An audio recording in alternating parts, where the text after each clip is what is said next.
No dia 17 de junho de 2015, em uma tarde de quarta-feira, na Igreja Emanuel, em Charleston, o grupo se preparava para um estudo bíblico rotineiro.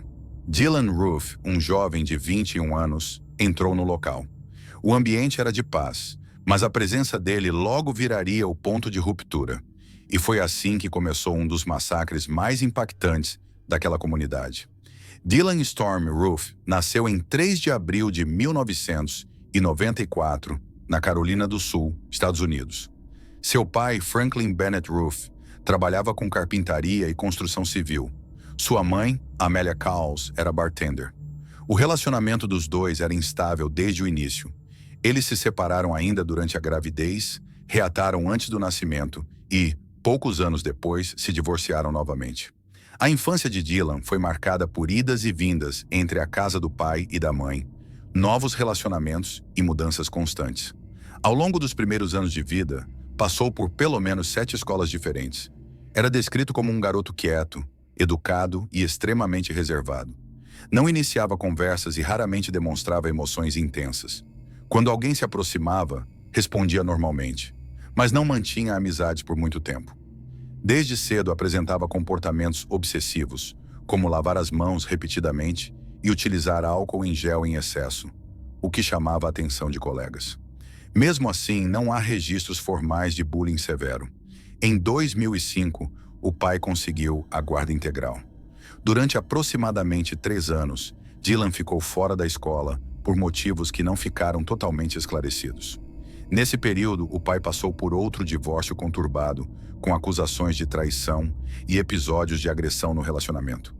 Quando voltou aos estudos, já demonstrava dificuldade de adaptação. Frequentou a White Knoll High School, mas faltava aulas com frequência. Começou a consumir álcool e maconha ainda na adolescência. O desempenho caiu, ele reprovou e foi transferido para outra escola. A situação não melhorou. Abandonou o ensino tradicional e, mais tarde, concluiu apenas o equivalente ao diploma por meio do GED. Sem planos claros para o futuro, foi obrigado pelo pai a trabalhar em serviços simples, como manutenção de jardins e controle de pragas. O dinheiro que recebia era gasto quase totalmente com bebidas e drogas. Passava a maior parte do tempo trancado no quarto, isolado. Navegava na internet por horas, muitas vezes madrugada dentro. Colegas de trabalho o descreviam como distante e apático. Quando perguntado sobre o que fazia fora do trabalho, dizia que ficava sozinho, sem objetivos definidos. O ponto de virada aconteceu em 2012, após um caso nacional envolvendo um confronto que desencadeou um debate intenso sobre racismo nos Estados Unidos. Dylan mergulhou em pesquisas sobre estatísticas raciais e começou a acessar fóruns extremistas. Visitava sites de supremacia branca e passou a absorver narrativas radicais. Criou perfis anônimos com pseudônimos ligados a códigos ideológicos e escreveu textos defendendo suas crenças. Produziu um manifesto de várias páginas, no qual deixava clara sua motivação racial. Ao longo de 2014, seu isolamento aumentou. Ele já não demonstrava interesse por jogos ou qualquer outra atividade social. O foco estava na ideologia que havia adotado. No dia 22 de dezembro de 2014, viajou cerca de 186 quilômetros até Charleston. Visitou uma plantação histórica e depois passou pela Igreja Episcopal Metodista Africana Emanuel, conhecida como Mother Emanuel, uma das congregações negras mais antigas dos Estados Unidos. Permaneceu no local por poucos minutos e retornou para casa. Em fevereiro de 2015, fez uma ligação para a igreja. Dias depois, voltou novamente a Charleston. O padrão se repetia: visitas a locais históricos ligados ao passado escravagista e passagem estratégica pela igreja. Posteriormente, investigadores encontraram uma lista de possíveis alvos em seus registros pessoais. O objetivo era causar o maior impacto possível. Em março de 2015, foi abordado pela polícia após comportamento suspeito em um shopping. Durante a revista, encontraram medicamento controlado sem prescrição válida. Por um erro burocrático, essa ocorrência não foi corretamente registrada de forma que o impedisse de comprar uma arma semanas depois. Em outra abordagem, policiais encontraram peças relacionadas a um rifle e carregadores vazios. Como não havia ilegalidade naquele momento, ele foi liberado.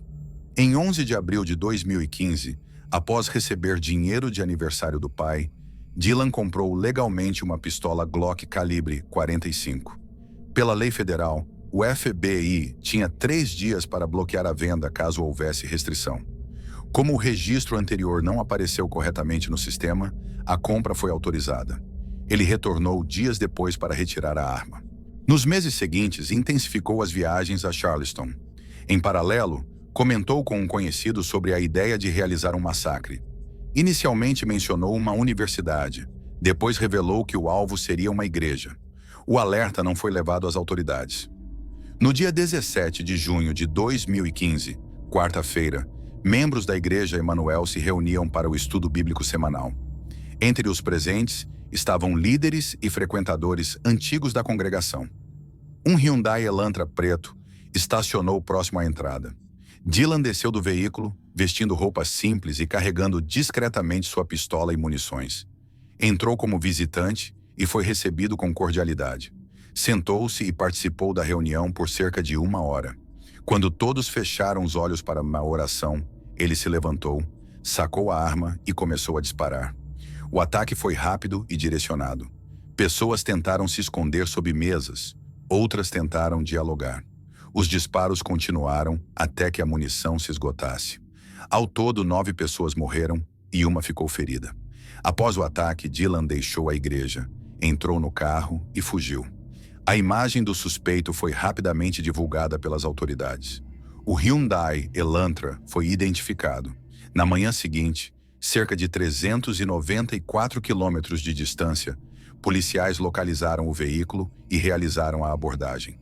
Dentro do carro estava a Glock calibre .45 utilizada no massacre. Ele foi preso sem oferecer resistência. Durante o interrogatório, descreveu o ataque com frieza e confirmou que havia visitado o local anteriormente para planejar a ação. Foi formalmente acusado por múltiplos crimes federais, incluindo crimes de ódio resultando em morte, obstrução do exercício religioso com intenção de matar, uso de arma de fogo durante crime violento, 9 acusações de homicídio e 3 tentativas de homicídio. Em 2016, enquanto aguardava julgamento, ficou temporariamente sem supervisão em sua cela. Outro detento conseguiu entrar e o agrediu fisicamente, causando ferimentos não graves. Dylan não apresentou queixa. No julgamento federal, foi considerado culpado em todas as acusações. Em 2017, recebeu a sentença de pena de morte, além de 9 prisões perpétuas consecutivas sem possibilidade de liberdade condicional. Posteriormente, também foi condenado em tribunal estadual. Desde então, permanece no corredor da morte em uma penitenciária federal de segurança máxima. Seus advogados apresentaram recursos alegando questões relacionadas à saúde mental, mas ele próprio rejeitou essa linha de defesa. Os pedidos de reversão da pena de morte foram negados até o momento. A trajetória que começou com isolamento, radicalização online e planejamento silencioso terminou com um dos ataques mais marcantes contra um local religioso na história recente dos Estados Unidos. Hoje ele aguarda o desfecho final no corredor da morte.